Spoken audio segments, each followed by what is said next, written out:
I'd like to welcome all of you to the 2020 Margolin Lecture, and I'd first like to start by introducing Dr. Lynn Schofield Clark, who is the chair of the department and the higher ed liaison for the Colorado Media Project.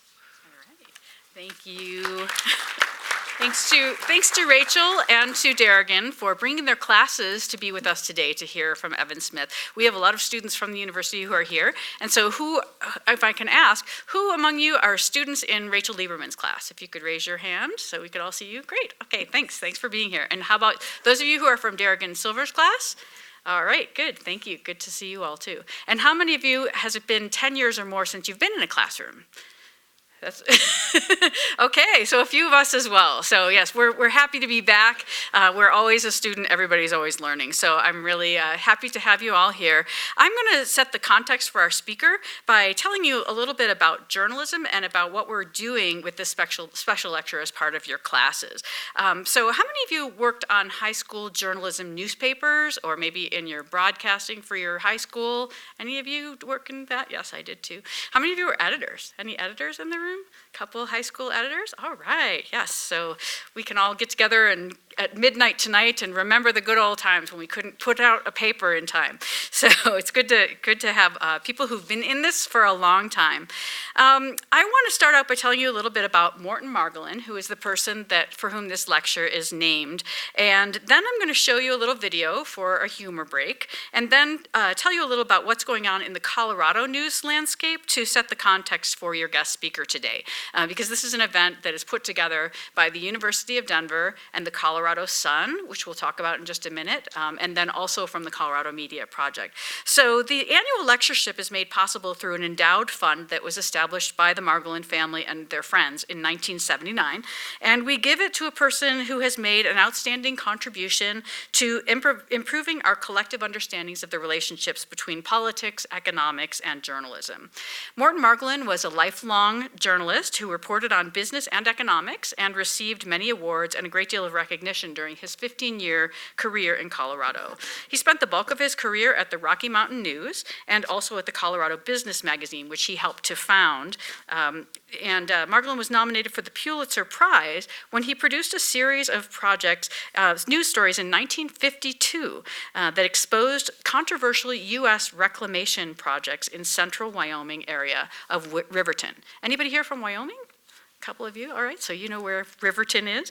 The Riverton area is home to the Eastern Shoshone and Northern Arapaho tribes. As you know, we are here in the Southern Arapaho and the Cheyenne tribe area in the land that the University of Denver is on, and we recognize and acknowledge that. The U.S. government asserted a right to claim the land in the tribe's Pumpkin Buttes area, and Margolin reported this because there was uranium that could be mined, and Margolin highlighted the fact that business interests were influencing government decisions in this case. And there were debates about the sovereignty in the area that raged on for years, in part because of Morton Margolin's reporting. In fact, it wasn't until 2013 that the U.S. Environmental Protection Agency finally ruled that Riverton had been part of the Wind River Reservation for the past 108 years.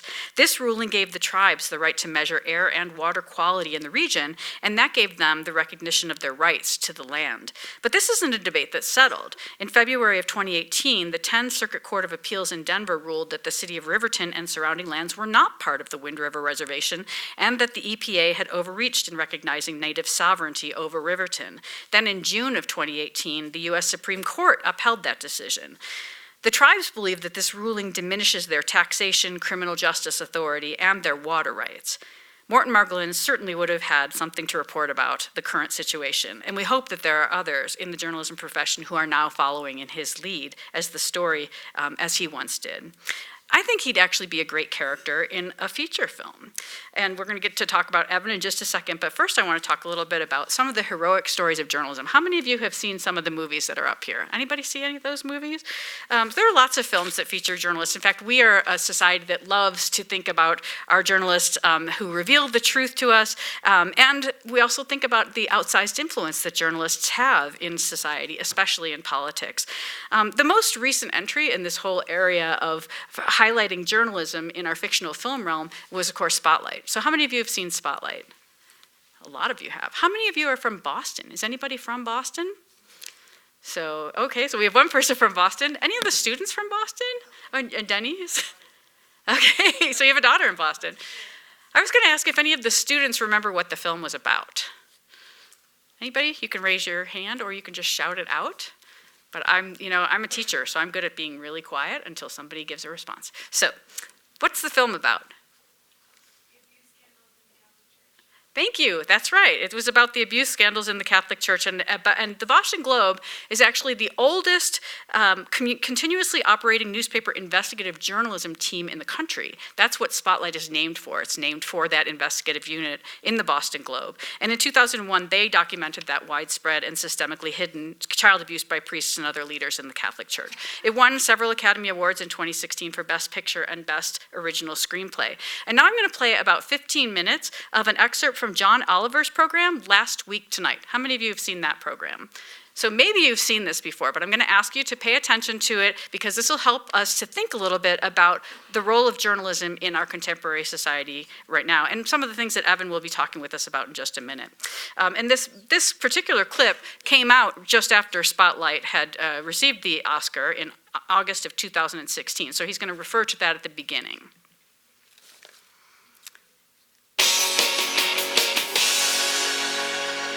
Journalists, the heroes that we root for in movies like All the President's Men, The Great Muppet Caper, and most recently, Spotlight. We gotta nail these scumbags. We gotta show people that nobody can get away with this. Not a priest or a cardinal or a freaking pope. Now remember, Spotlight actually won Best Picture at the Oscars this year, meaning newspapers finally received the recognition that we normally reserve for subjects of such importance as the incredible bravery of real-life Hollywood filmmakers, the incredible bravery of fictional Hollywood filmmakers, and the incredible bravery of wanting to f*** your daughter's friends. But one of the things that made Spotlight so powerful is the knowledge that the newspaper industry today is in big trouble. Papers have been closing and downsizing for years, and that affects all of us. Even if you only get your news from Facebook, Google, Twitter, or Arianna Huffington's block quote junction and book excerpt clearinghouse, those places are often just repackaging the work of newspapers, and it is not just websites. Watch how often TV news ends up citing print sources. According to the Chicago Tribune. According to the Detroit Free Press. According to the San Francisco Chronicle. According to the Times-Picayune. The Boston Globe. The Orlando Sentinel. The Philadelphia Inquirer. The Pittsburgh Tribune Review. The Detroit News. And the Houston Chronicle reports. The Los Angeles Times reports. The Oklahoman reports. The Hartford Courant reports. The Salt Lake Tribune reports. It's pretty obvious, without newspapers around to cite, TV news would just be Wolf Blitzer endlessly batting a ball of yarn around. And it is not just news outlets. Stupid shows like ours lean heavily on local papers. In fact, whenever this show is mistakenly called journalism, it is a slap in the face to the actual journalists whose work we rely on. I'll give you just one example. 2 years ago, we ran a piece on state lotteries, and a not insignificant portion of it was built on the work of Harry Esteve, a reporter at the Oregonian. Here is a clip we used of him talking about his series on camera. Here I am quoting one of his Oregonian stories directly, and here I am doing it again. You probably didn't notice it at the time because you were too fixated on my bold choice of shiny grey tie with checkered dress shirt. The tie says Mafia Funeral, the shirt says High School Debate Tournament, and the face says, I am not confident enough to carry this look off. But the point is, we used a lot of Harry Esteve's work in that piece, and we try to add new information to our stories. Our researchers work incredibly hard, but the media is a food chain which would fall apart without local newspapers. And the problem is, print ads are less popular with advertisers than they used to be, and online ads produce much less revenue. I'll show you. Between 2004 and 2014, newspapers gained $2 billion in online ad revenue. Unfortunately, in that same period, they lost $30 billion in print revenue. So that's like finding a lucky penny on the sidewalk on the same day your bank account is drained by a 16-year-old Belgian hacker. And this has led to cutbacks in newsrooms. Again, look at the Oregonian. It used to be a big moneymaker. In fact, in 1993, their editor talked about how proud he was of its record of success. I've been at that paper more than 40 years, and every year I've been there, I've seen our staff increase. I've seen our salaries increase. Not a year has gone by that an employee at the Oregonian, full-time employee, has not been a beneficiary of a raise. Now, that level of confidence is almost tempting fate. He's like a citizen of Pompeii saying, what I love about this city is how volcano-proof it is. Not a year goes by without us not having to have our horrified reactions captured in ash forever. Okay, so I'm going to stop it there so that we can listen to our main speaker for today. But I wanted to just have you watch a little bit and ask you some questions as you're thinking about this as your students. So first of all, I guess one of the things that's striking to me about this is the question about whether or not John Oliver is a journalist. So what do you all think? Is he a journalist or not? Students? No opinion? Yeah, T. Michael? I think John Oliver is something of a reporter. Mm-hmm. But I don't think, but what he was saying is that he's not the person doing the legwork, the journalistic legwork to bring the report that he's not given to you. Right, okay, so thank you. Yeah, so he is a source of information for a lot of people. In fact, that's something that research shows, is that many people in the college age bracket first get their news, or first are cued into the fact that something might be newsworthy through something like Late Night News or Saturday Night Live, or maybe Trevor Noah, something on YouTube. It's often the thing that signals that something should be important, something's important enough to pay attention to. And then we turn to the news. So do you remember what John Oliver said happened in 2013 to the Oregonian? He said in a very, in a really real way, you all, just for the people who are my age or so, the students who are in the room were born in probably 1999 to 2000, somewhere around there. So this would have been, so most of you probably didn't grow up with newspapers being delivered to your house. How many of you actually do remember having newspapers delivered to your house? Oh, a lot of you did. Okay, so good.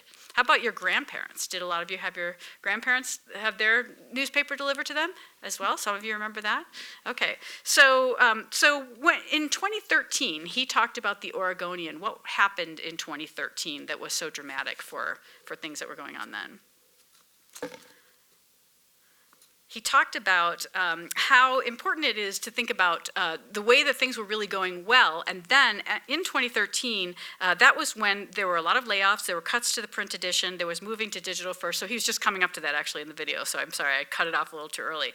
But we've experienced a similar interesting and troubling decline in some of the news ecosystems in the United States. In fact, in Denver, some of you may remember that we used to have two newspapers. From 1859 until 2009, we had the Rocky Mountain News, and then in the Denver Post, we also saw some dramatic cuts in 2018. The Denver Post moved from a high of about 300 journalists on its staff in peak years to 70 after those 2018 cuts.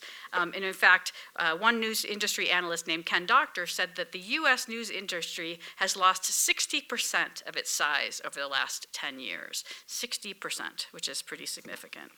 Now, that's not to say that there aren't a lot of good locally based news productions that are being produced and that are available for us. In fact, some say that this is a time of great experimentation and innovation in news and in community storytelling.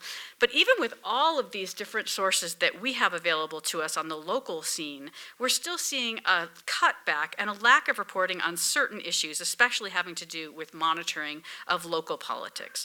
And so the problem with that is that in the next 10 or 15 years, as some people predict, we may, as a country, see a great increase in corruption, especially in the local and national news, in the local and national political realms. That's something that has been predicted, and some people are beginning to trace that as well in research. So the lack of local news and the declining support for news spells more trouble for all of us ahead.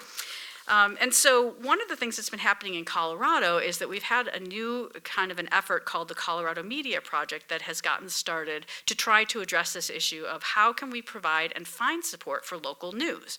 Colorado Media Project has been looking at the three areas of trying to build capacity within local newsrooms, also trying to bring people who are various stakeholders together for collaboration, and then also build community so that we can try to have better relationships within our community and share information in a variety of ways, including the news industries as well as informal ways that we share information.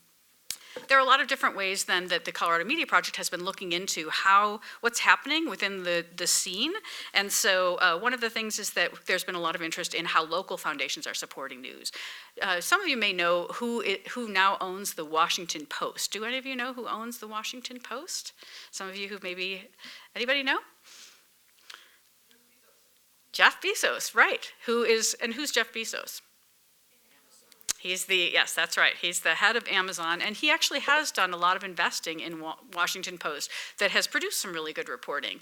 That is one model that news organizations have looked to, is looking for, how can we find somebody who could be a billionaire and invest in local news? There are only so many billionaires to go around, so another thing that we're looking into, a lot of people are looking into, is how local foundations are supporting news. Because one of the things that's happening is that we're finding that as there are fewer daily sources of news, a number of organizations, things like theater, music, other institutions that are really an important part of our society, are not having coverage. One of the things that we hear about is how if there are no reports for productions of the symphony or of dance, for instance, people don't know to go and see those things. They don't know how to vet them themselves. We don't have that kind of an entity anymore that we did with the daily newspaper. So it's not just foundations, but a number of organizations are thinking about this common fear right now, about if there's no press coverage for the issues that we care about, for our areas of focus, then the work that those various organizations support will not have the necessary impact. And if the local press shrivels, then how do they get visibility and spur dialogue? So this is one example of an effort called Small Towns, Big Change, in which 7 newsrooms across Colorado and New Mexico are reporting on issues of immigration of importance to rural communities. Another effort that has happened is that in Colorado Media Project, there's been a funding of a report called Local News as a Public Good. That's a white paper designed to try to encourage people to think about public pathways for supporting Coloradans' civic news and information needs. Public pathways, meaning that usually in the past, our news has been supported through a commercial industry setup. So that means that it's been driven largely by advertising dollars, as well as subscriptions, and the classified ads have been the large supporters of local news. So now, how do we look into other sources like foundations and other ways that are thinking about news? How can we think about whose job it is to support news? So Colorado Media Project has been having convenings, looking into funding and providing some funding, also some training for journalists, and then also providing research and collaboration efforts. So a couple of things that have come out of that, just so that you're kind of aware of what's happening in Denver, because you'll be hearing a little bit about what's happening in Texas, is that there has been a Colorado Media Project helped to broker an arrangement between Colorado Public Radio and Denverite to help them to become part of one facility and one organization.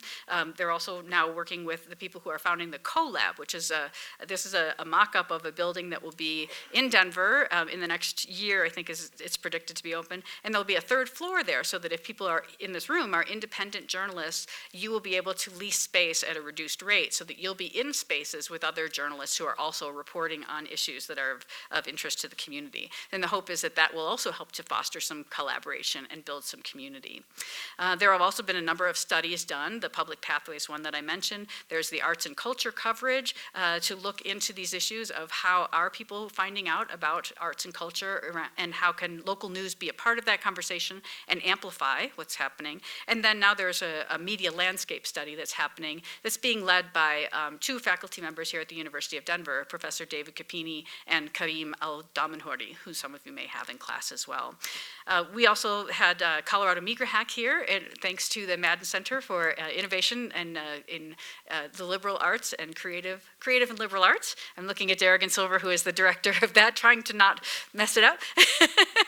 And the Colorado Meager Hack was an effort to try to bring together journalists and students from 5 different universities around the region, and then also experts on immigration, as well as experts on data visualization and data journalism research, to do some collaboration and to develop some in-depth reporting that may not have been possible otherwise. And one of the things the Colorado Media Project has done quite a lot of is highlighting successful models. models. So one that we've been looking at quite a bit is this New Jersey Civic Information Consortium, which is where New Jersey actually passed legislation so that the state pledged $5 million from state revenues towards setting up a nonprofit that was charged with strengthening local news, especially for low-income communities and communities of color. And this is a first in the United States to set up this kind of a separate nonprofit organization that will then help to vet grants that make it possible to increase coverage in those areas. So this is one thing that I think that we're looking at, I think, as a state of Colorado, and looking into things like library districts and how that might be a source of funding for news that can be of benefit to our communities. And the other successful model that we highlight and talk about a lot is the Texas Tribune. And that one we're going to hear quite a bit about in just a minute. So I'm not going to say any more about it, but I did want to just try to set this in context for you so that you can see that there are many interesting innovations that are happening, even as we have a very dire time in relation to how we're thinking about news. There are a lot of signs of hope and a lot of opportunities for students and for all of us to contribute to this ongoing conversation about what kind of a community we have now, what's happening, and what kind of community do we want in the future. So now I'm going to turn it over to our Associate Dean, Ingrid Tag, who is Associate Dean of the College of Arts, Humanities, and Social Sciences, so that she can bring you greetings from the college, and she will introduce you to Larry Rickman, our partner, who is here from Colorado Sun, and he is responsible for helping us to bring Evan Smith to Colorado. So please join me in welcoming Dean Ingrid Tag.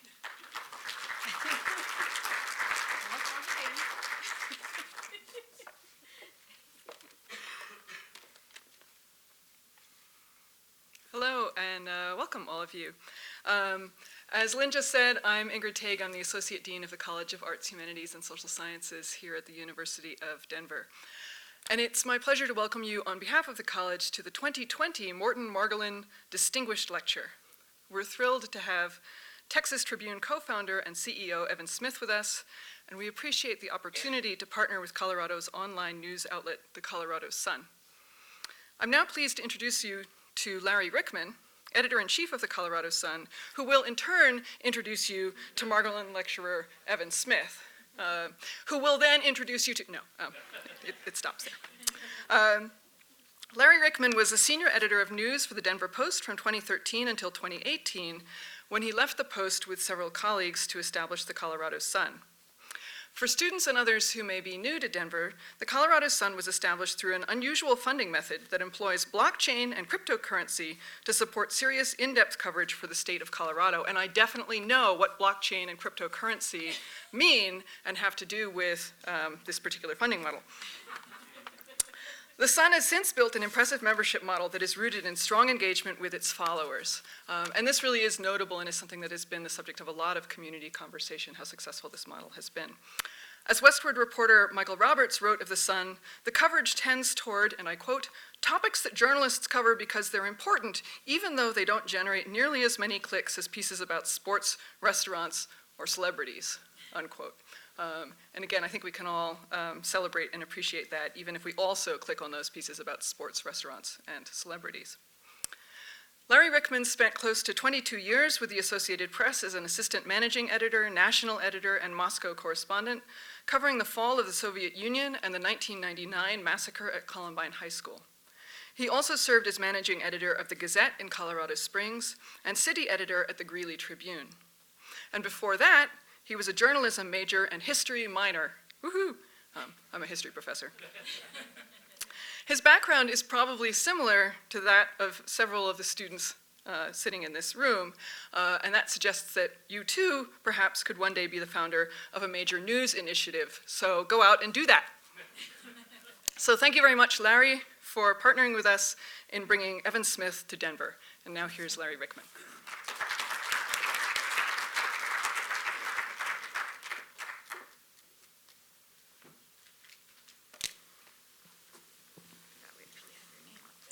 Oh, there you go.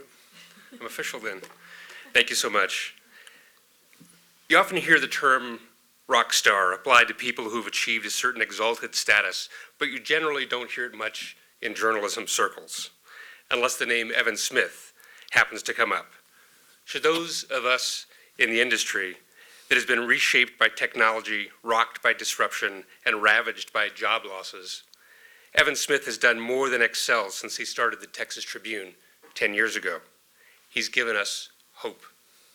With his creation and cultivation of the Texas Tribune, which has reimagined the media landscape in the Lone Star State, Evan has created a template for delivering meaningful journalism and actively engaged a statewide community with its online, nonprofit, nonpartisan model that brings politics and policy coverage into the spotlight.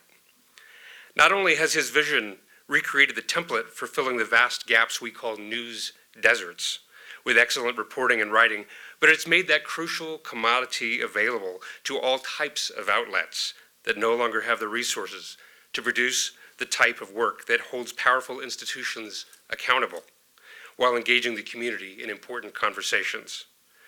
Under Evan's leadership, the Texas Tribune has won a Peabody Award, 21 national Edward R. Murrow Awards from the Radio, Television, Digital News Association, and 3 General Excellence Awards from the Online News Association in only 10 years. It's amazing. But has also shown the way for a new business model that journalism has craved since the dawn of the internet, but mostly floundered to imagine. That model, which places a premium on community engagement, in addition to quality journalism, also can find financial success that has seemed so elusive in our industry. So indeed, Evan Smith is a rock star in our business. He's also a rare bird in another sense, a resident of Texas cattle country who happens to be a vegetarian. Ladies and gentlemen, allow me to introduce a man whose rare vision gives us all optimism for the future of journalism, and with it, a healthy, well-informed democracy. I give you Evan Smith.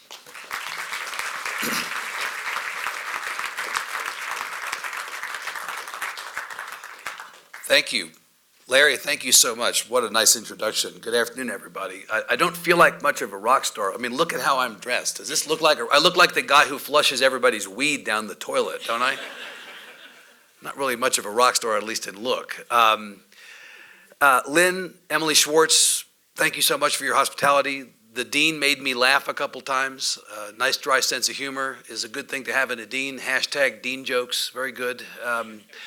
And to the Margolin family especially, thank you so much for allowing me to deliver a lecture that bears the name of such a wonderful and storied and accomplished journalist in whose footsteps we all walk. The journalism of Morton Margolin obviously inspires a lot of people in generations today, and I appreciate the opportunity to be associated with him and to talk about the work of the Texas Tribune, which has really been, I now discover, my life's work.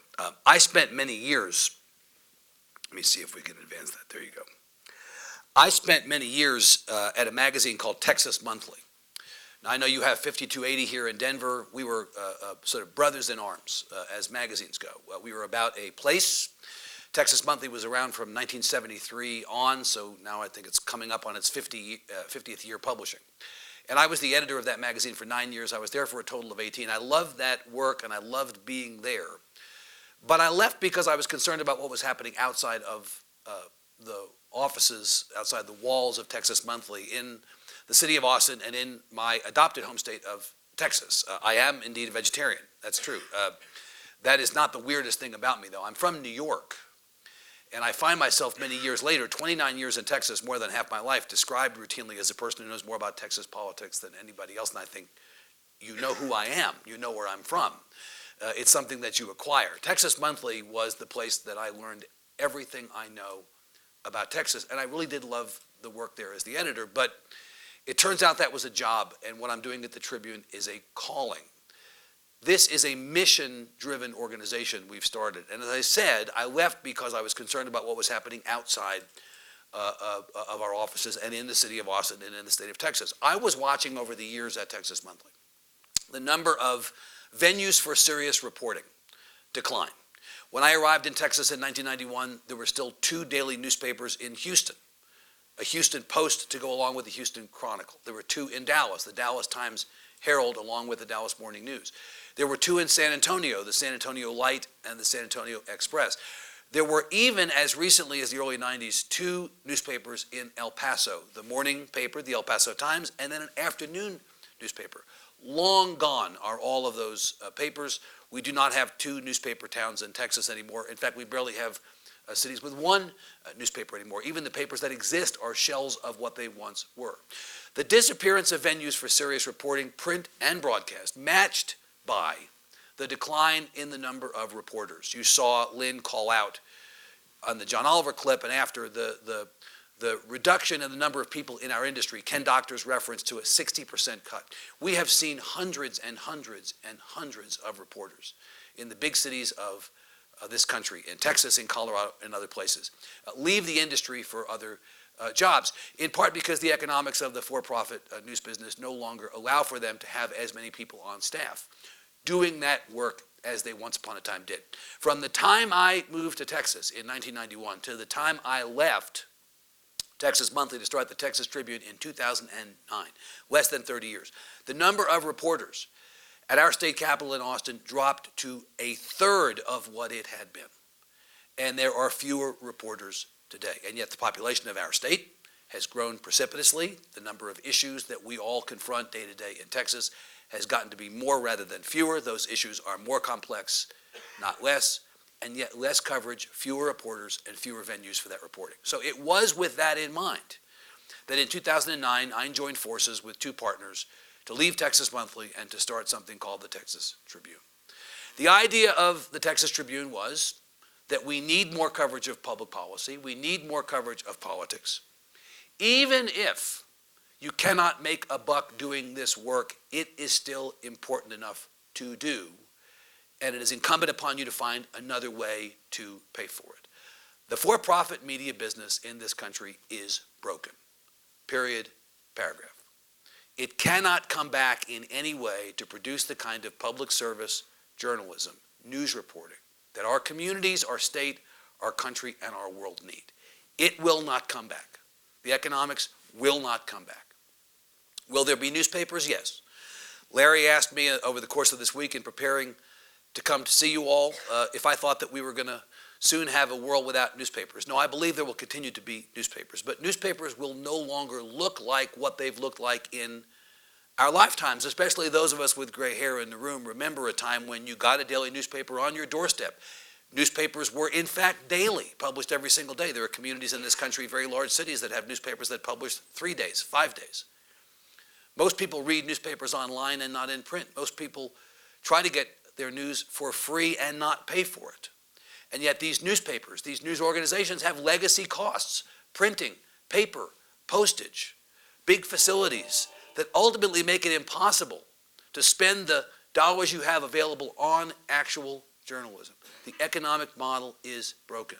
The legacy costs at these places are a millstone around the neck of these newspapers. I don't think newspapers are going to go away, but I think we're going to have to think about doing this work differently with a different economic model, getting rid of some of those legacy costs and putting every available dollar into journalism. So we said we were going to be, first and foremost, digital only.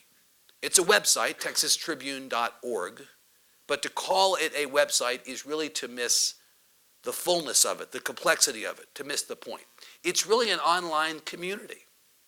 What we've built is a place where we report on the big political and public policy issues of the day. And we gather people together to talk about these things in the context of the journalism that we produce. And we do a lot more than simply report on news. We do a lot of data sets, public information made available for free to people. We do events. I'll talk about those in a second. But by and large, what we do is produce every day, all day, the very best and most robust journalism that you could possibly do in the state of Texas, unencumbered by many of the legacy costs that have caused many of these big newspapers and news organizations to reduce what they're doing or go out of business entirely. We are driven by a mission. As you heard Larry say, we're nonprofit and nonpartisan. This was the mission on day one. This is the mission today. The proposition we put before people who read the Texas Tribune is this. Let me go kind of the back half of it first to explain this and then come back around. Public policy, politics, and statewide issues, called out specifically as our coverage areas, that is all we cover. We do not do culture. We do not do sports. We do not do travel, food. Those things are great. Those things are interesting. I love sports. I love music. I love the movies. I like to cook. I'm very happy when publications cover that stuff, provide me with service journalism that allows me to be a better cook or to know which hotel to stay at or which city in a foreign country to go to. But what we're talking about is what other people are not doing. To the degree that news organizations are still standing up and functioning, what they're doing is that stuff. What they've gotten out of the business of doing is covering public policy, politics, and holding people in power and institutions accountable, because that stuff is hard to monetize. No one buys a newspaper to read about the State Education Commission. No advertiser wants to spend money to have their ad in the environment of a story about immigration or healthcare or transportation. That stuff is boring. That stuff is not sexy. That stuff does not compel somebody to part with their money to buy a copy of a newspaper or to spend money as an advertiser in a news organization. But again, just because you can't make a buck off of it doesn't mean it's not important. Communities in Colorado, communities in Texas, all over this country are made better when they are made better informed. They are healthier when more people in the community understand the issues in play, the decisions being made at a state capital like the one here in Denver or the one back home in Austin, when they understand the stakes that people all over their community have in the outcomes of those fights. When an election is coming up like the extraordinarily monumental election of 2020, a community is better when the residents of that community know who's running. Who are the candidates on the ballot? What are the issues in play in those elections? And a community is worse when the public is unaware, is checked out. So our job is really to do that stuff, to report on public policy, politics, and statewide issues, to, in baseball terms, hit them where they ain't. Go into the negative space, the white space, where nobody else actually has the ability or the inclination to go right now. We call out the fact that we're nonprofit. Why? Because that's the economic model we settled on at the very beginning to fund our operations. As you will see some number of slides from now, we have raised more than $80 million in 10 years as a nonprofit to pay for serious journalism. And when I say we're a nonprofit, I mean we are a 501c3. That is our tax status provided to us at our request by the federal government. It allows us to raise money from philanthropic institutions, from individuals, provide them with a letter giving them a tax deduction for their contribution. Corporate underwriters support our work much as they support the work of PBS programs and programs on National Public Radio. We can pay for this work as a nonprofit in a way that would not be possible if we had made the decision to damn the torpedoes and continue in the for-profit realm.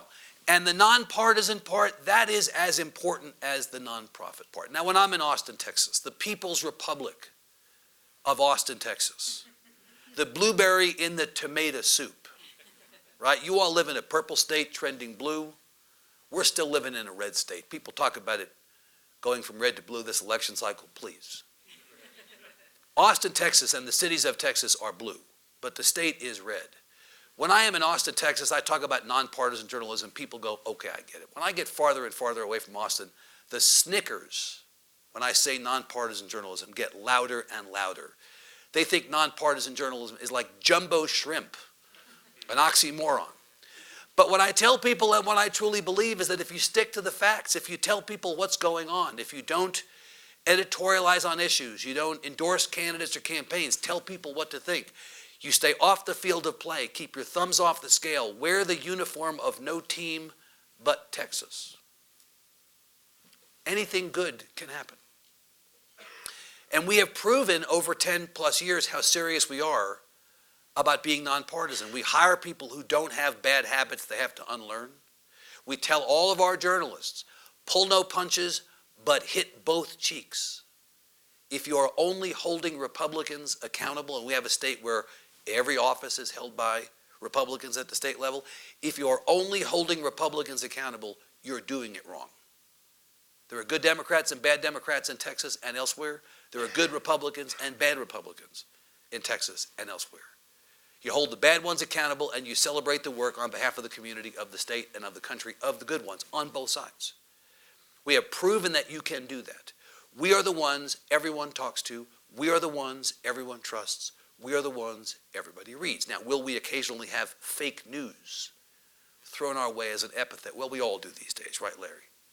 But the reality is being nonpartisan has absolutely been crucial to our success. My friends, we live in the United States of confirmation bias.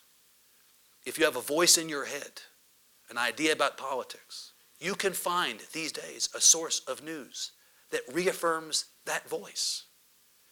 You put headphones in at the beginning of the day, walk down the streets to keep the outside world out.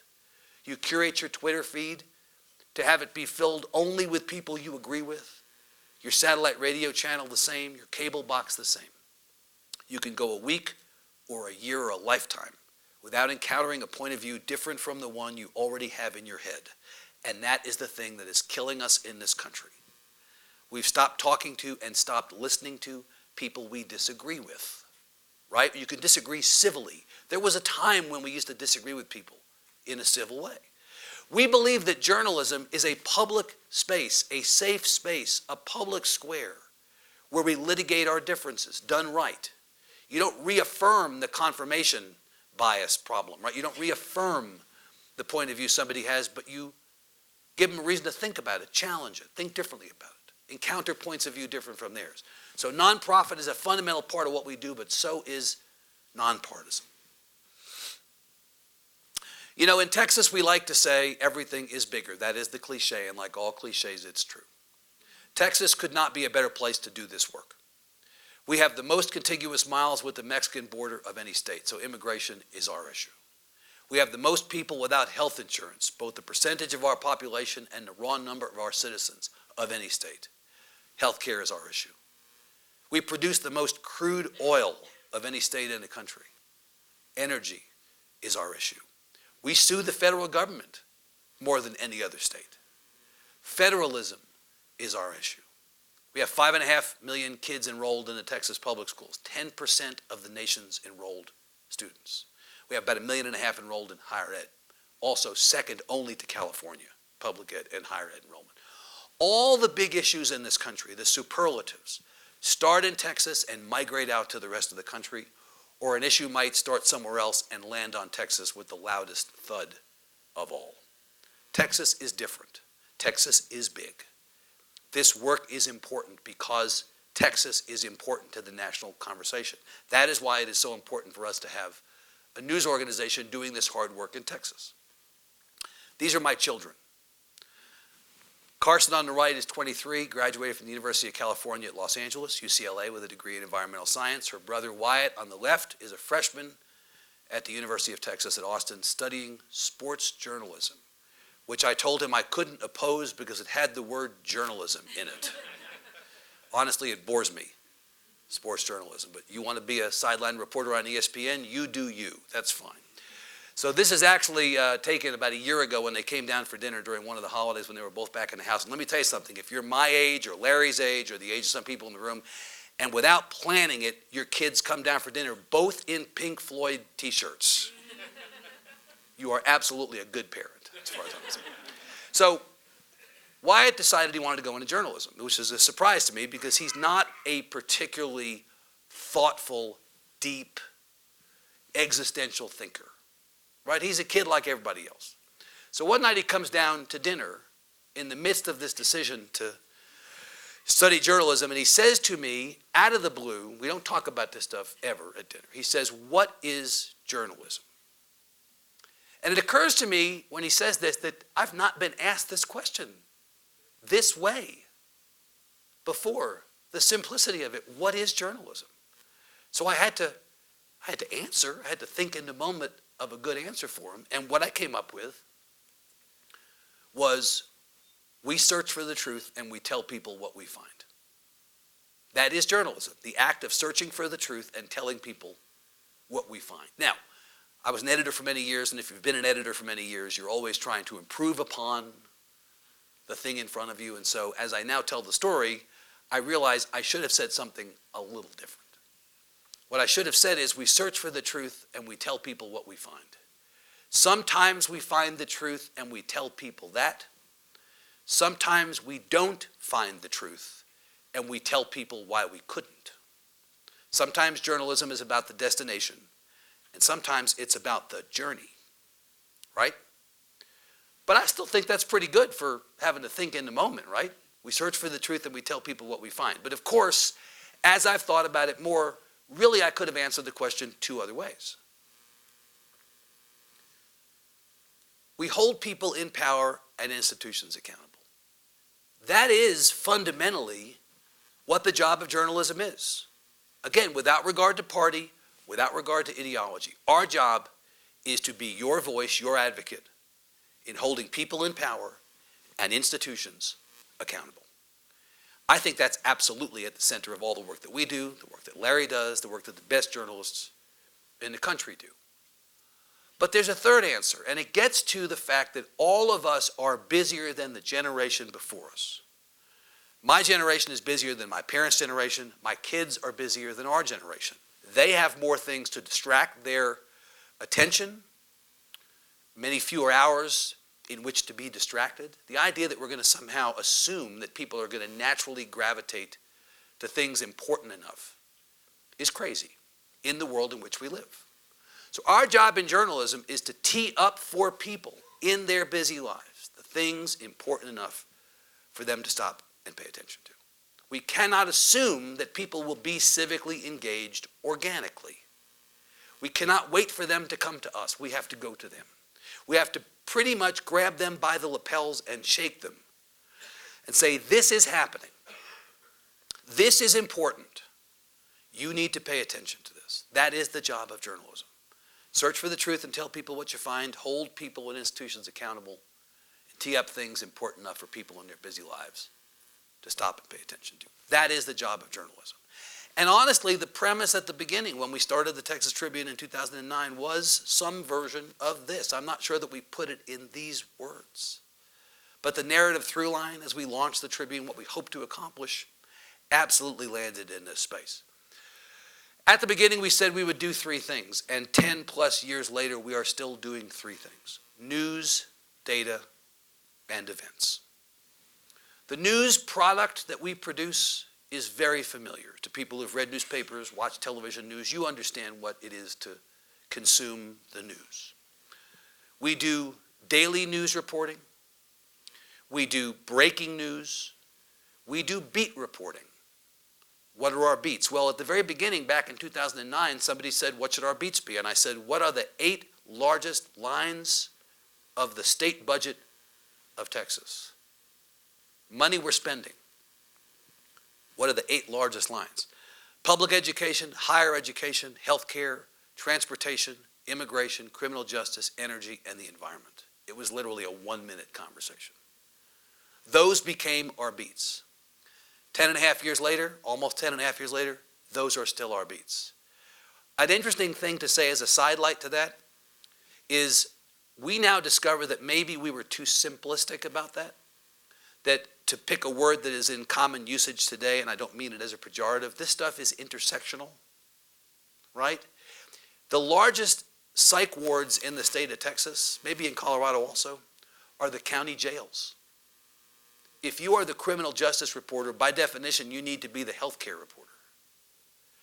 The immigration conversation at higher ed is interesting because we fight every 2 years in our legislature over whether undocumented students should be able to pay, living in Texas, should be able to pay in-state tuition rates alongside documented students. So if you're the higher ed reporter, you have to also be the immigration reporter. You cannot remain in your lane in one beat. So we're having a conversation these days about these intersectional beats and the idea that maybe the beats need to be more horizontal than vertical as we construct them.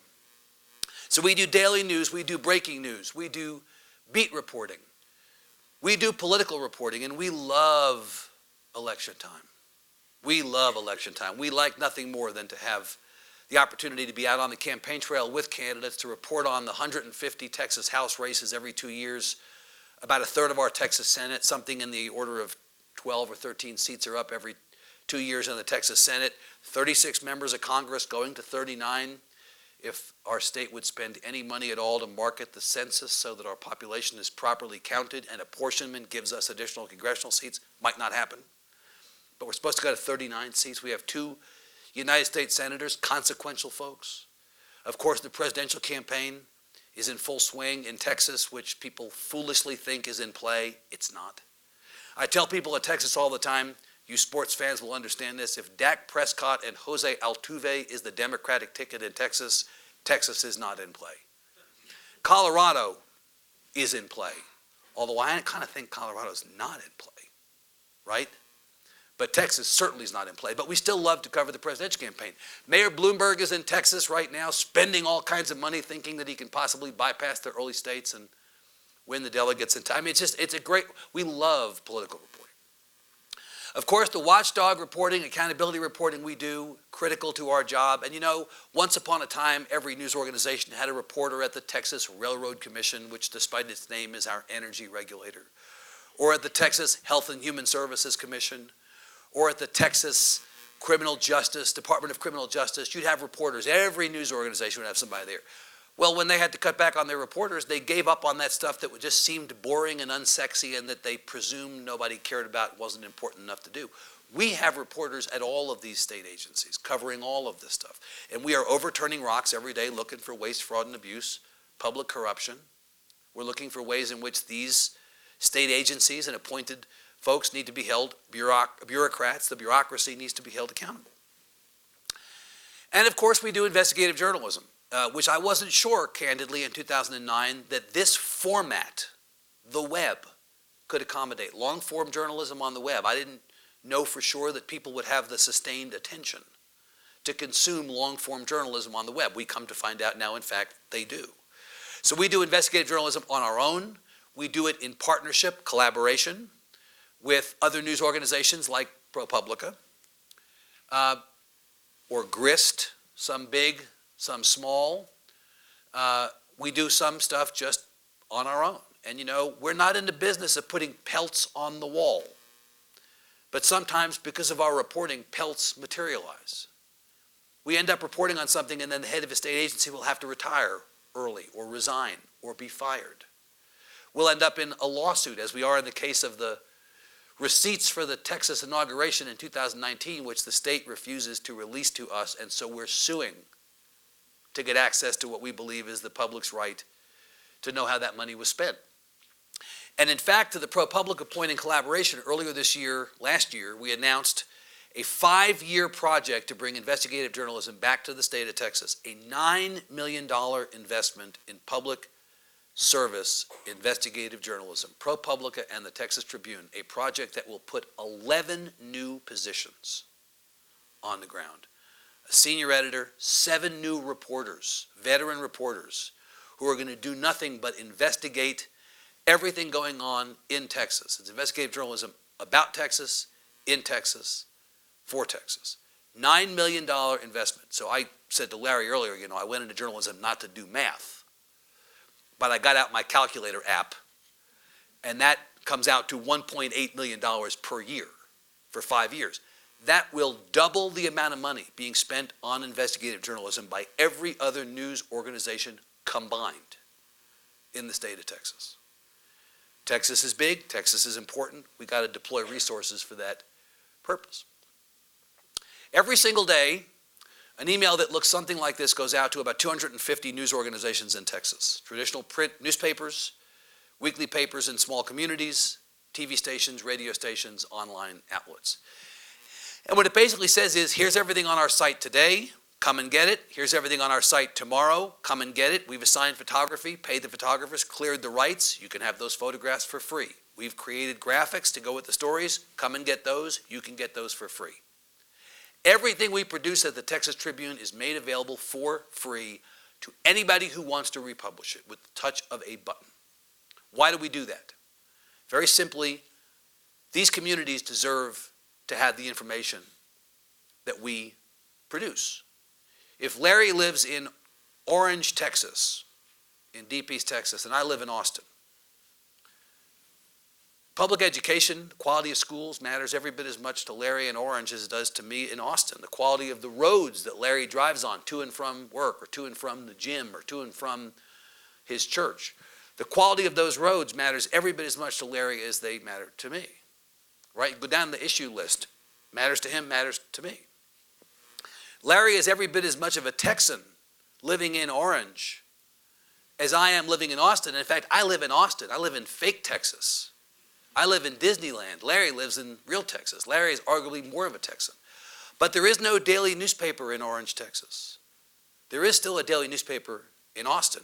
It's not very good, but it still exists. There are more sources of news available to me right in front of me in Austin than there are in Orange. So when elections come around and I have to walk into the booth to vote, I have more information. I'm better informed than Larry is in Orange. That's not fair. Everybody in the state of Texas, everybody in the state of Colorado deserves to be at a basic level of informedness. So we give our content away to level the playing field. So if there's a weekly paper in Orange, or there's a daily paper in Lubbock. Look, let me give you an example that you won't believe. I can't believe it when I say it out loud. The city of El Paso, Texas is number 22 in population in the country. It is 6th in population in Texas. It's a city of about 700,000. El Paso County is about 800,000. The MSA is about 1.2 million. Gannett, now Gatehouse and Gannett House, whatever they're calling it, GateNet, I'm not entirely sure what they call it, owns this paper. This paper has 7 reporters, 5 if you don't count sports. For a city of 700,000, for a county of 800,000, for an MSA of 1.2 million. From the very first day that we have been publishing, November the 3rd of 2009, the El Paso Times has run our stories for free. On the front page, inside. El Pasoans may not even know it. There's a byline always, so-and-so the Texas Tribune. We don't want the credit. We want to do the work that we came to do, which is to provide the public good that we provide. We don't need to be paid by those papers. They don't have 2 sticks to rub together. They couldn't afford to pay us if we asked. So we give our content away every single day because we believe that is the work that we are there to do, and then we find people to pay us to enable our ability to make that content free. We go to donors and we say, we're giving everything away for free. That's a public service. Support the Texas Tribune. Free is a business model. You cannot accomplish a public service mission behind a paywall. If the goal is to get as many people in front of this content as possible to raise the level of civic engagement in your community or your state or your country, and then the first thing you do is you put a barrier between that content and the people you want to reach, something's wrong. Make it free. Get as many people in the conversation as possible. And so whether it's in Amarillo, Longview, even a city like Fort Worth, number 13 in population in the country, number 5 in Texas, or Brownsville down in the Rio Grande Valley, which is really where the action is in Texas, where the population is growing so quickly, where the future majority population of the state will be. You will see stories every single day on the front page, byline to the Texas Tribune, that we've given away for free, that they very happily run with gratitude. It's all good. Sometimes the same story will run on the front pages of multiple papers on a given day, as was the case during our legislative session when we were at odds, the House and the Senate and our legislature, over the question of how much to pay teachers. Our amazing public education reporter, Aaliyah Swaby, was reporting every single day on this, and you see in Denton, in North Texas, in Waco, in Central Texas, in Tyler, in East Texas, all running Aaliyah's story on the front page. It's like an Associated Press wire, except we're not charging news organizations $2 a circulation head, or whatever it is that AP charges these days. Now, I respect the models that exist and work. We're doing it differently. We're disrupting the way of doing it, and we're getting this content in front of more people intentionally. So, data. I mentioned news. We believe that there is information out there that does not need to be filtered by journalism, but can be provided to people to make them better informed, to amplify the things that matter. And so we have, from the very beginning, had a team of data journalists who amass public information sets, present them as visualizations, present them as searchable, sortable databases of public information, or use data to amplify our traditional reporting. It's critical to make this data come alive. And so we spend a lot of time, as you can see in this GIF, we spend a lot of time thinking about what the presentation of this data looks like, but this data journalism is every bit as much journalism as the traditional narrative reporting we do. In fact, I have said many times, why are we calling it data journalism? It's just journalism. It's just a different format, no different. On the database front, to give you a couple of examples, there are more than 80 8,700, almost 8,800 public schools in the state of Texas and about 1,200 school districts in our massive state. We have collected every single bit of accountability, financial data, demographic data for faculty, students, and staff, basically everything you could possibly want to know about every single one of those schools. And for more than 8,700 schools, every single one has a page that we've built. We built an API, basically connected a pipe to the state education agency, and so once a year when this data is updated, it automatically comes down to this database. And if you go on that database on our site, the Texas Public Schools Explorer, you can search for your school, or it will geolocate when you start to search the schools in your area. And up comes a page that has all this amazing information about your local public school. If you're a parent with kids in a school, you care about that. If you're a homeowner and wonder about the property values in a neighborhood with really good schools, you care about that. It's an amazing amount of work that took a lot of time and energy on the front end. But once we set it up, you can then go ahead and build that pipe. Data comes down, and every year it's updated, and now we have this amazing searchable database. Then we thought about higher ed. Did public ed first. There are about 300,000 kids in Texas who start in the 8th grade in public schools. We said, let's track those 8th graders through high school and then 6 years out from high school to see how many graduated from college. And let's try to understand what the data tells us about college completion versus high school completion, by poverty, by race, by gender, all that stuff. So in fact, same thing.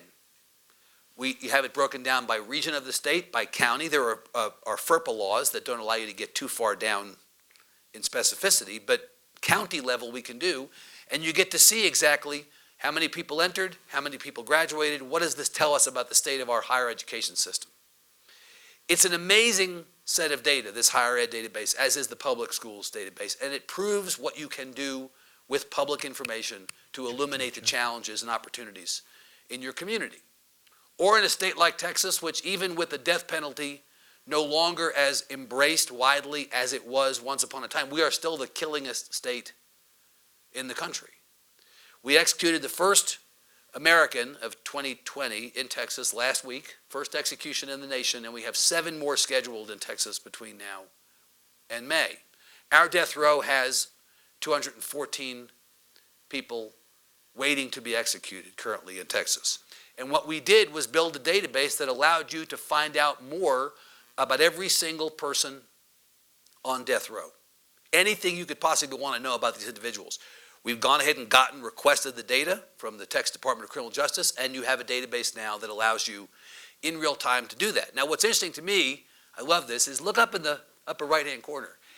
Execution drug tracker. Well, there's been a controversy in Texas and elsewhere about the methods by which those executions are being carried out. Are there enough doses of the lethal drug used to execute these inmates? There have been lawsuits over this. So we built an API that allowed us to track the number of doses of the execution drug that we have in the state of Texas. And you take a look at the execution scheduled, how many doses do we have, how many executions scheduled? I mean, this is it. There's no story behind this, there's nothing to it beyond this, but this is just using public information to talk about one aspect of a very significant story, in this case, the death penalty and criminal justice in Texas. Larry referred to the Peabody we won. I just wanted to call this out. So if you're interested in the new forms of producing and delivering journalism, Google Hell and High Water and the Texas Tribune. So the Tribune and ProPublica, 18 months before Hurricane Harvey hit Houston, predicted what would happen. We used modeling technology to look at different scenarios for different category strength hurricanes and different potential routes for those hurricanes to hit.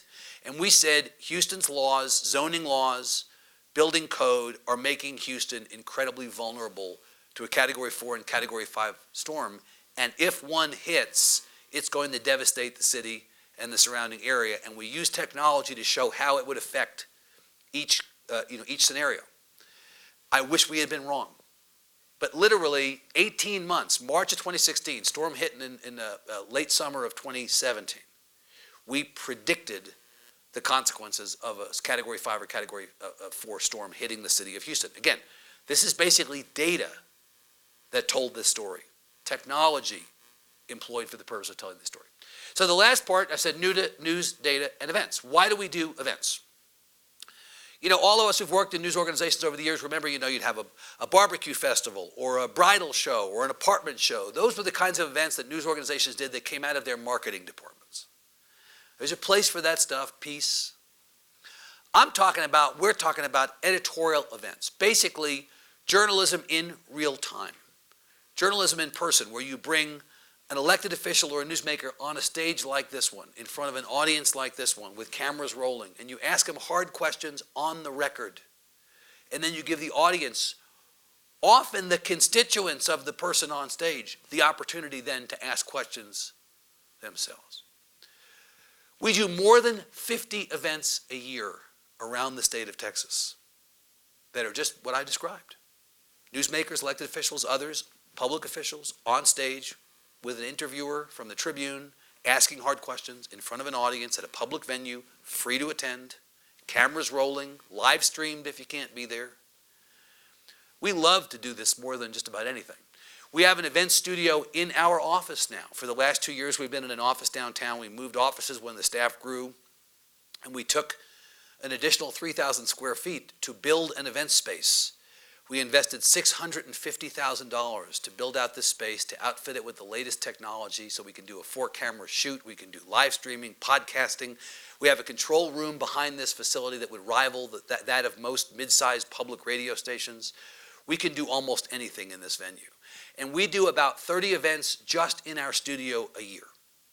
And whether it's the editor of the Tribune, Emily Ramshaw, interviewing Cecile Richards, the former president of the Planned Parenthood Federation of America, or the governor, lieutenant governor, United States senator, candidate for Congress, members of the legislature, we love nothing more than to gather our readers, members of our community in a room and expose them to a conversation about the priorities of our state and the priorities of our country. It is absolutely consistent with our values as journalists. We live stream every event. So if you can't be there, you dial it up on your computer, on your phone, on your laptop. And then if you were unable to watch a live stream, every event is published as video on our site. Again, free to attend. Now, the one event that we do annually that is not free to attend has been called out, and that is the big Texas Tribune Festival. This is an ideas festival that in its creation was patterned after the Aspen Ideas Festival that many of you in Colorado know very well, and the New Yorker magazine's New Yorker Festival. I actually wanted to do an ideas festival when I was at Texas Monthly. I could not get anybody there to pay attention to this idea. I was the only person pushing this idea. And so when I left Texas Monthly to start the Tribune, I took the idea across the street with me and I said, we're going to do an ideas festival because Austin is the kind of place where people want to come. This is a community that really values the discussion of big ideas, and I think we can get increasingly large numbers of people to come and be part of this, increasingly big names to come and be part of it. And so indeed, this last year was the 9th Texas Tribune Festival. It's a 3-day event. More than 450 people spoke over those 3 days. 130 hour-long sessions in a dozen venues around downtown Austin in the shadow of the Capitol. 8,700 people registered to attend this festival. We spent about $930,000 on the festival, and we brought in $2.3 million in revenue. $2.3 million in revenue against $930,000 in expenses. That's good, right? As a return on investment goes, I've said many times, I would do one of those every single weekend. It would kill us. But that money pays for journalism. We began this year with Will Hurd, the congressman from San Antonio, the only African-American member of the U.S. House who is a Republican, who announced his intention to retire this year, and in some ways emblematic of the challenge for the Republican Party with so many members of Congress retiring, and increasingly a debate over whether the Republican Party can accommodate people of color on the one hand and young people on the other hand in office. And as I often say, it is good to be smart, it is better to be lucky, and it is best to be both. I asked Speaker Pelosi, who had spoken at the Tribune Festival 2 times in the last 4 years, Neither of those times was she yet speaker again. I asked her 6 months before the festival, would you come back now that you're speaker and be the closing session of our festival? Yes. We're friendly enough that I can make the ask, and she loves coming to Austin, loves this festival, and was happy to do it. I would not have possibly known that it would be literally 2 days after she announced the start of the impeachment inquiry. We had the first interview with her at length after she announced her intention for the House to begin impeachment proceedings against the president. So it's pretty good, right? That's pretty good. What I want to do is show you very quickly, just to give you a flavor of this event, because I do think it's important to see. It's 1 minute. The audio, I think, will come on. We do typically a thank you video at the end. This event has become a thing. We had 8 presidential candidates there last year, in addition to Speaker Pelosi. We also, by the way, had, if you know anything about Congress and the parties, Jim Jordan and Mark Meadows were also at our event. We may have been the only event in America that had both Nancy Pelosi and Jim Jordan and Mark Meadows, except for actual Congress, right? So let me give you a flavor, just a minute, of what this is like. Oh, nope, what happened? Hold on.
So the thing to know about this is we closed Congress Avenue for 4 blocks in front of our Capitol. We have tents up. The Congress Avenue portion, the tents, that's free. We sell tickets to come to the rest of the festival. We have huge media partners participate in this event. You saw a Politico tent there. We have Politico, New York Times, Washington Post, NBC. All the NBC people were there interviewing presidential candidates. It's a huge production. It takes months and months and months and months to pull this off. And I'm always happiest on the day it's over because it's the farthest point from the next one. But we are fully in the throes of planning what is the 10th Texas Tribune Festival, and it'll be even bigger than the ones before. It is really my favorite thing that we do because you cannot imagine an aspect of our work that is more on the mission than creating an opportunity for people to come from all over Texas and increasingly all over the country to spend 3 days just fully immersed in a conversation around politics, public policy. I often joke it's Woodstock without the drugs. There may be drugs there, I'm not entirely sure. But it's sort of Woodstock for political geeks, right? Now, of course, there's more that we do than just that. Many news organizations have gotten out of the business of polling. They can't afford to do polling anymore. We have been doing quarterly polling in partnership with the University of Texas since the very first day. So we've done 4 polls a year for more than 10 years. Because understanding public opinion is a really important part of the job that we all do. So we poll enthusiastically every quarter with the University of Texas. We live stream the House and Senate proceedings in our legislature because it's important for the public to see the government that works on their behalf. And there is no place to go where you can watch the legislature unless you go to the legislature. Now, if you happen to have cable television, which many people do, but not everybody, you got to pay for that. They've got a public access channel, but they make it very hard for you to get to see it. We live stream it, Texas House, Texas Senate. What is Texas Tribune Live? We have a reporter who sits there like the commentators on the Golf Channel and says, okay, what you're watching right now is this. The reason that there's a silence is because somebody called a point of order on this bill. And let me explain to you what that is. We literally have like play-by-play and color commentary if you choose to watch that channel. But if not, you can just watch the unfiltered feed of the House and the Senate. I think that's a real public service, personally. We have newsletters, just like the Unaffiliated, a great newsletter that all of you should subscribe to, that the Colorado Sun produces. We have a free morning newsletter that collects the news overnight, so we read all the newspapers so you don't have to. That's called The Brief. We have a paid newsletter in the afternoon called The Blast, that is for political insiders. We acquired a newsletter called Texas Weekly when we started the Tribune. Over time, we've refined it, changed the name. I say often The Blast is the artist formerly known as Texas Weekly. And we still generate about $150,000 out of subscriptions from that newsletter, and it's a really wonderful read. If you're a political junkie, you got to read it if you're in Texas. We've just started a newsletter for, we're adding 1,000 people to the population of Texas a day. Can you believe that? 1,000 people to the population of Texas a day. And half of those are births over deaths. But half of those are people moving from someplace else. So for the benefit of people who are moving to Texas from someplace else, we started a limited edition newsletter called Teach Me How to Texas, heading into the 2020 elections.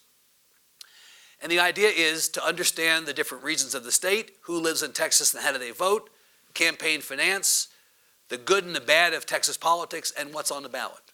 And so if you sign up for this newsletter, which is free, you get all this information that prepares you to be a more thoughtful voter in Texas, even if you just moved here, which I think is great.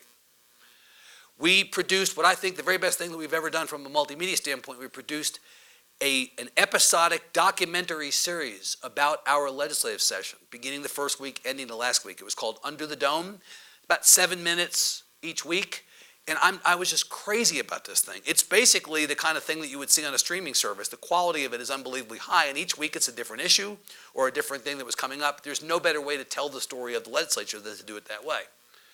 We do a weekly political podcast now more than 10 years called the Tribcast that's available on all podcast consumption platforms. We've created a smart speaker version of The Brief. So if you say, Alexa, tell me the news in Texas, what comes up is one of our reporters giving you a digest of the news in Texas. We have a speakers bureau. I give speeches all over the state. I probably do 150 talks a year about the political landscape in Texas, and we charge the people, yes, who ask us to come speak. If it's a trade association or a conference, or if it's a school, we say, you have a budget to pay speakers. You give honoraria to pay speakers. Don't give it to me personally. Make a donation to the Tribune, and we'll give you a year's worth of advertising on our site. It's a pretty good deal. We did $350,000 in speakers' fees last year, all of which then goes to pay for journalism. As I said to Larry and his staff earlier, we will put a price tag on anything at the Tribune except for our editorial integrity. We have got to realize, in the words of our editor, Emily Ramshaw, we have to realize the full financial value of our journalism. And so, sure, we're going to charge people. Sure, we're going to spend that money on serious journalism. We license our content for high school and college government textbooks in Texas. Yes, you're required to take Texas government as a high school student and as a college student in the state of Texas. And the textbook publishers came to us and said, can we license your content for inclusion in the textbooks? That's about a $500,000 deal over 5 years. And if they ever sell enough textbooks, we'll get royalties on the back end. I always think that's a scam. But look, it's pretty good. I mean, again, that money pays for journalism. We have an amazing Facebook group that is closed. You have to be invited to join, or you have to request permission to be part of it, called This Is Your Texas, where the community can come together and talk about issues in a civil fashion. We bust jerks. We throw them out of the group. We very carefully moderate this Facebook group, and it has thousands and thousands of people who have participated in it, and every month is a different issue. And the idea is basically to get the public into a conversation with one another about these issues, to try to civilize the discourse, to turn down the volume. We are now in the business of modeling the success of the Tribune to news organizations all over the country. We've set up our first revenue and training lab as a freestanding entity within the Texas Tribune. And so if we come to Colorado, or Colorado comes to us and wants to understand better the success we've had, Facebook gave us an initial seed gift of $2.5 million to create this revenue lab. And we're going to take on 60 news organizations over the next year as mentees. And we're going to teach them how to do this kind of work as they attempt to start up or to operate their organizations. And of course, for the college students in the room, let me encourage you. We have the very best student, we don't call it an internship program, fellowship program that you could imagine.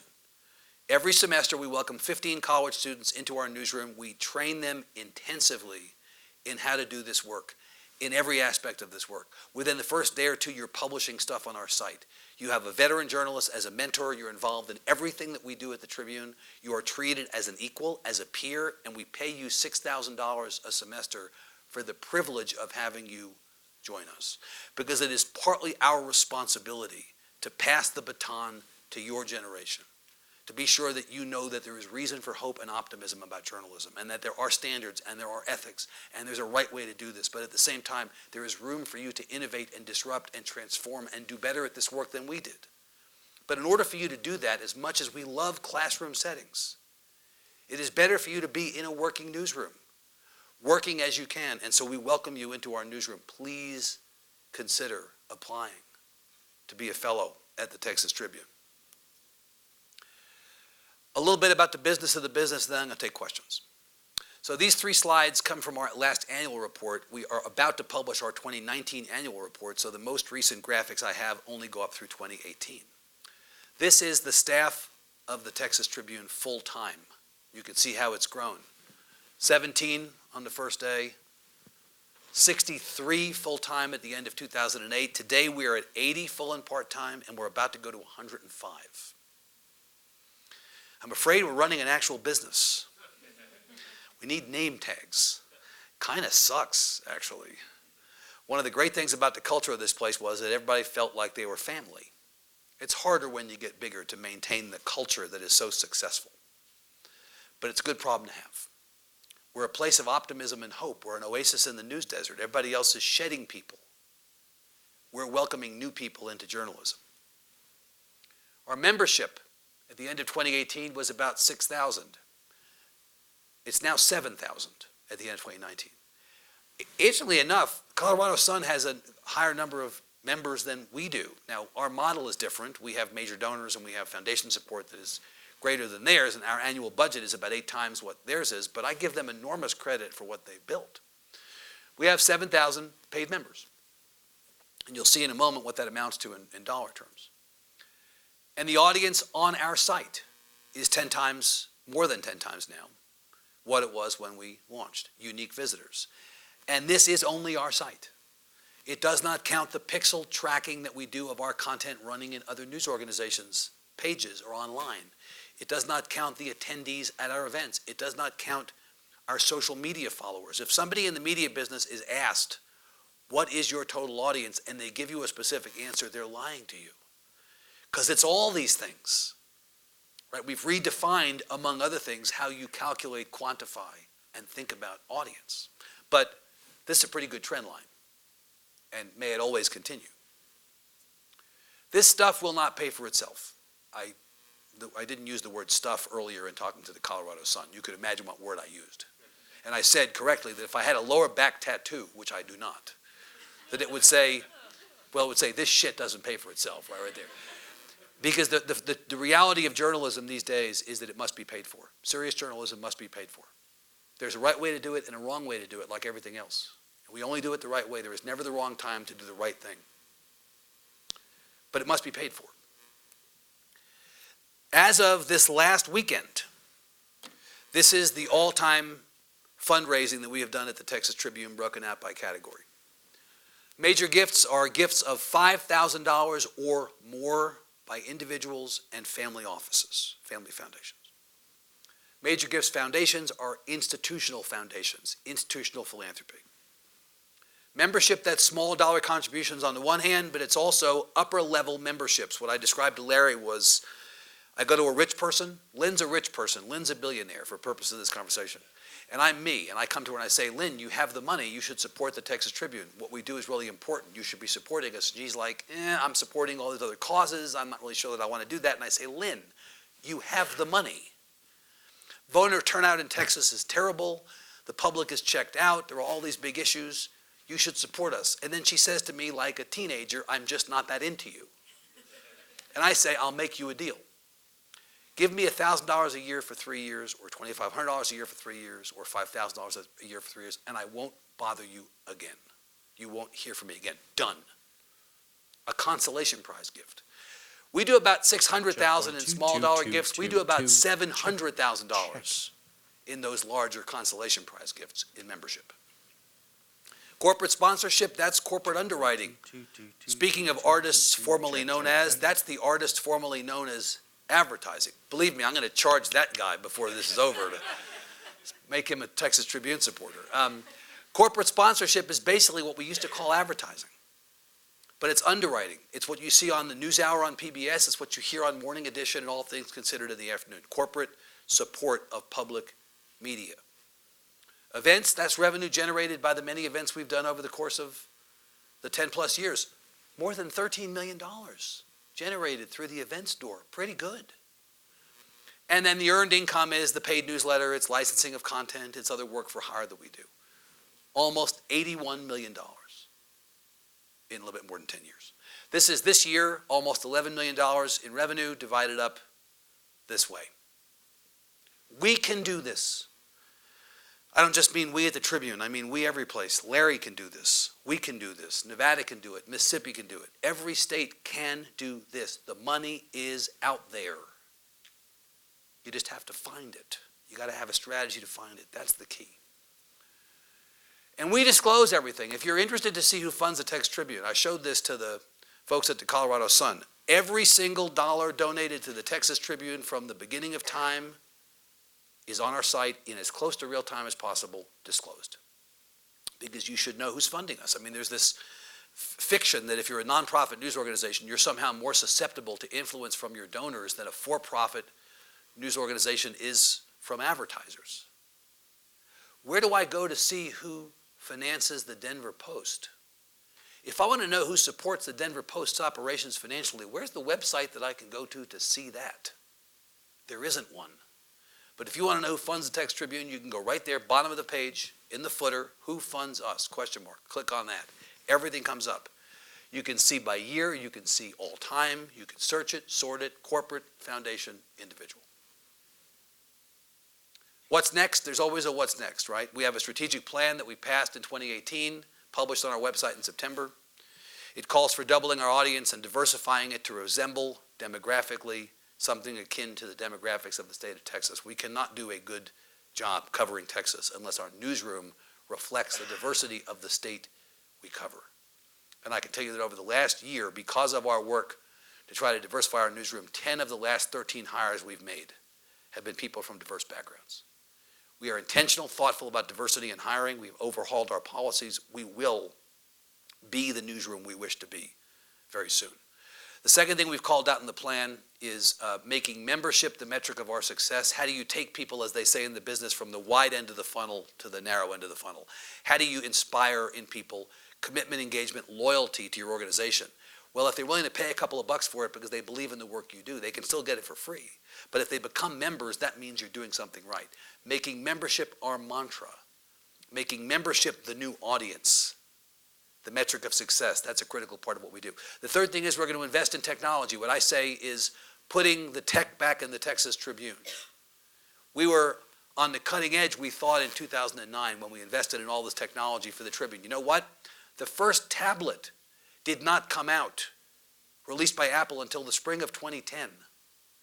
Instagram did not exist when we launched. Snapchat did not exist when we launched. Slack did not exist when we launched. We thought we were on the cutting edge. We were in the Stone Age. You cannot let your technology platforms atrophy. It is not something you spend money on one time. We need to invest again in technology. And then the last thing is we have to experiment with new ways to generate revenue. Again, as Emily says, realize the full financial value of our journalism. Not by becoming something we aren't, but by becoming more of what we are. What I say all the time about this work, the only way forward is forward. Running in place is not a strategy. Every news organization needs to constantly be innovating, disrupting, and transforming itself. You only succeed if you keep moving forward. If you're better today than yesterday, and tomorrow than today. And hopefully you see that's the important work of the Tribune. Let me stop there and say thank you very much for being so patient and listening. I appreciate it, and I would be very happy to take questions now if you have some. I believe there's a microphone down front here if you have questions. Is our time okay? Yes, but just before we go to the question and answer, Yes. we have an award to I'm very honored to have that. Thank you. Make sure that I recognize and bring up the Margolin family if they'd like Great. to come up so that they can accept the award. Wonderful. They can give you the award. Thank you. And we're all really grateful for you for coming and sharing your insights. A and great pleasure. Just being such an inspiration for us as Thank we you. think about our future, both in the state of Colorado and beyond. Great. So, do you want So let me introduce them while they were coming up. We have Sonia Margolin, so she's in MASH. Thank you so much. Thank you. Great. And Mary Margolin. How are you? Thank you very much. Nice to know you. How are you? Good. And her husband Rob. Hi, how are you? Nice to meet you, sir. Thank you. And Jenny Reed Margolin. Ma'am, how are you? Nice to know you. Thank you very much. Great. So here you go. I think we have a couple photographers here, so they can direct us. Yes. Sure. that way. Great. There you go. Great. Okay. Great. However you want to. In the center. Okay. Wherever that Great. is. Great. You can all get two glasses. Here you go. Thank you very much. I appreciate it. There Great. we go. Thank you.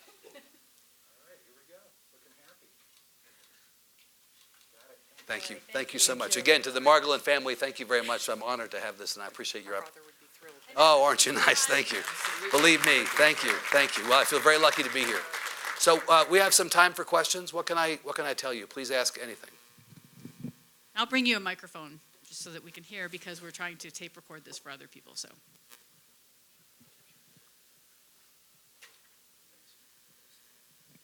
Question? Yep. This is from our Professor Darrigan Silver, who is a law professor here in communication. Yes, sir. I was very impressed that one of my questions was going to be how transparent are you in terms of your donors? So I was very impressed with what you showed about that. But is there anybody you wouldn't accept money from? It's a great question. I joked at some point in the last couple of years I wouldn't take money from a crime family, but then I thought to myself, well, as long as they're not supporting criminal justice reporting, I might. Some of us in the room, Professor, you and I and a couple of others, are old enough to remember when Woody Allen was not a film director but was a stand-up comedian. That was his career before he was a film director, and he had a great joke he used to tell when he would travel around as a comedian. He'd say, I got kicked out of my metaphysics class for cheating. I was caught looking into the soul of the boy next to me. And I think about that question, I think about that Woody Allen joke. My job is not to look into the soul of the boy next to me, to decide who's a good person and who's a bad person, who is worthy of giving us their money and who is not. I will tell you, and this is no surprise to anybody who was around our offices or in the vicinity of our announcement of the Revenue Lab, that when Facebook made the offer to give us that $2.5 million, my initial reaction was, $2.5 million? And then it was, Facebook, ugh. I made sure that we didn't have a contract with them that in any way, if we were going to do this, had a non-disparagement clause in it, because I wanted to be able to say, if anybody asked me, what do you think of Facebook? I wanted to be able to say, I have real concerns about the way Facebook works and the impact that Facebook had on the last election and potentially on the next election. I mean, I'm not saying anything that's that radical, right? But at the end of the day, what we're doing is really important and amazing work. And money offered to us by somebody to do that amazing work is going to produce a better community, better state, better world. If somebody wants to green launder their reputation through the Texas Tribune by giving us a gift that allows us to do really important and impactful work, I might just be willing to let them do that. I mean, the fact is we take money from a lot of corporations that some people probably consider to be bad actors. I'm not saying I consider these folks to be bad actors, but we take support from Exxon, we take support from BP, we take support from global conglomerates, Fortune 500, Fortune 100 companies that many people, maybe some people in this room, consider to be worth protesting against or boycotting. My job is not to litigate those disputes. It is to do the work that we say we're going to do with integrity, as a public service in the public interest, and to disclose who our funders are. And if you believe, not you personally, Professor, but anybody believes that the source of our funding somehow compromises us, that's absolutely your right to think that. It doesn't. But, I tend to say, I haven't yet met some, I mean, Jeffrey Epstein, I might now be having a conversation about, I mean, there's always going to be an example, but so far so good. So, yes. Question I thought in the middle here, right there. You have to hand it back.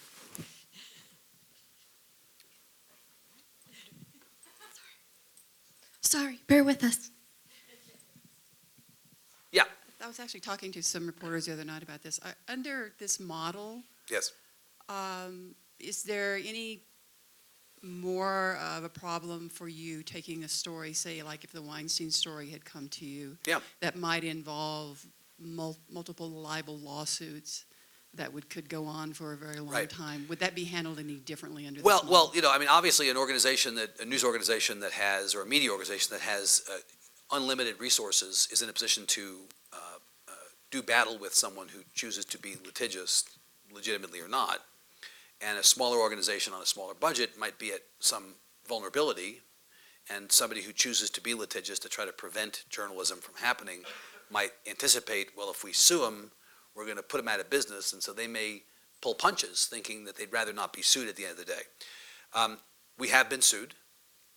We've published a number of things that I thought would cause us to be sued.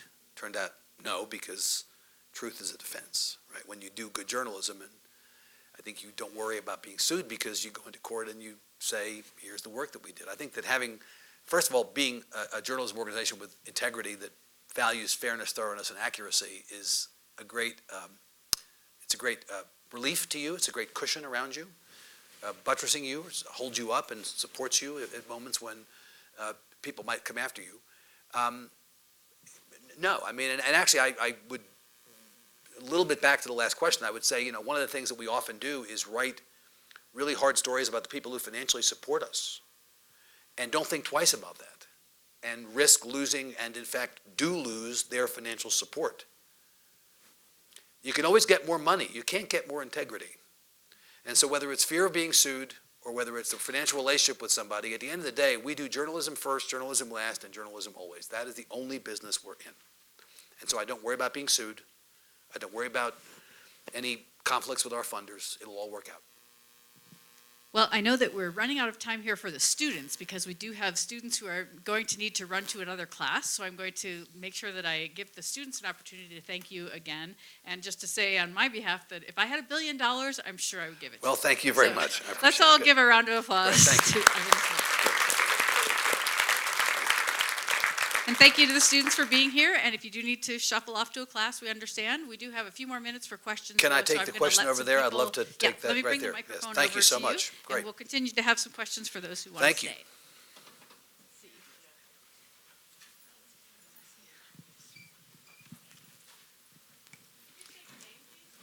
Sure. So I'm Jared Smith. I'm Hi. editor of Freshwater News here in Great. Denver. It's a nonprofit, nonpartisan startup, Great. publishing 20 months.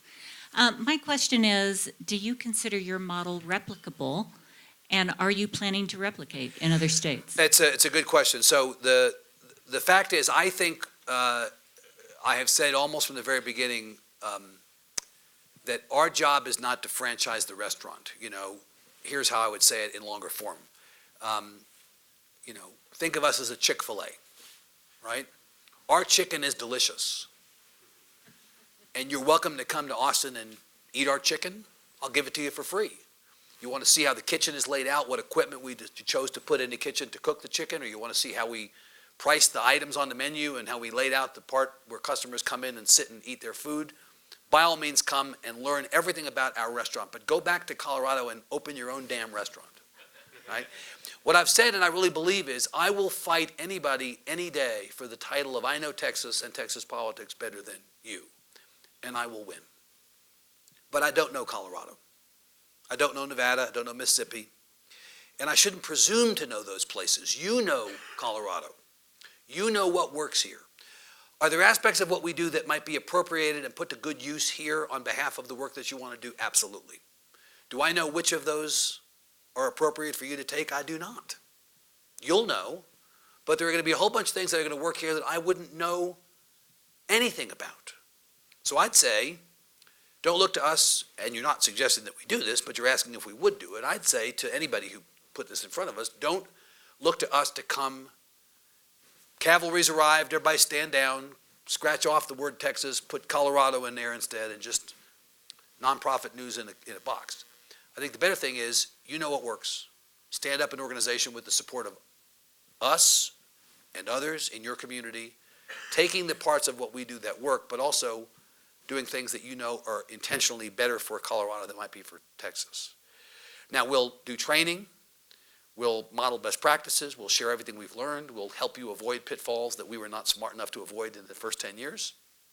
But ultimately, I think it's incumbent on every community to stand up its own organization, to support its own organization, and to know what works. Make sense? Great. Our chicken, by the way, is delicious, but you can't have it. See, I saw your hand first. Whatever you like, sure. Hi, I'm Leslie Volker, Colorado Open Lands. Hi. Hi. We talked about the narrow end of the funnel. I was curious what kind of outreach you do at the wide end to people that are maybe disengaged entirely with journalism. I think it's an excellent question, and actually there's a very long answer that I'll try to condense, but we think all the time. So let me tell you a little bit about the population of Texas. There are 29 million Texans today, going to 54 million in 2050. We are going to double the population of Texas in the next 30 years. Where in the hell are we going to put all those people? 29 million Texans today, 19.5 million adults, 16 million registered to vote. We get somewhere north of 2 million on our site, and then some number more beyond the site every month. We're not getting everybody, and we in fact don't anticipate getting everybody, but there are more. We estimate, based on our kind of voodoo eye of newt, some potion that we all concocted, and then we think that there are probably somewhere in the vicinity of 5 million would be the absolute top number. If we got everybody who sets up as someone who should be reading the Tribune, we think it's about 5 million. Because this stuff is not for everybody. We have work to do on that front, and we're doing it, and our audience is growing, but it's a marathon and not a sprint. We think of 4 personas. Now, this is obviously, it's reductive to do this, but there's 4 personas. There's the lobbyist, the insider at the Capitol, somebody who works for a state legislator or is an issue activist who is banging the doors every single day, who eats, sleeps, breathes this stuff. The insider, the absolute white-hot center of the, right? We got those guys. Okay. That's over here. Over here, here's Bubba, who's sitting at the coffee shop at the bowling alley in some rural part of the state where there's not really a newspaper, and he's been saying fake news since before there was fake news, and doesn't think that government does any good, and they only want to come and take my money and confiscate my guns, and a certain kind of person who we have in Texas, good person, good community, but a completely different view of government and a different level of knowledge, sophistication, interest in the news than the person over here. We are not going to get that person with the Texas Tribune, by and large. Now, we might, like your dog needs to take a pill and you put peanut butter around the pill and you give them the peanut butter and they take the pill. If we give our content away to the Lubbock Avalanche or the Amarillo Globe or the Miami Chief or a rural newspaper, and it runs for free because we give it away, and it doesn't matter that it says Texas Tribune, Bubba might actually read that story, not know that it, right? But we're not going to get that person. Okay, so here's 2 other potential scenarios.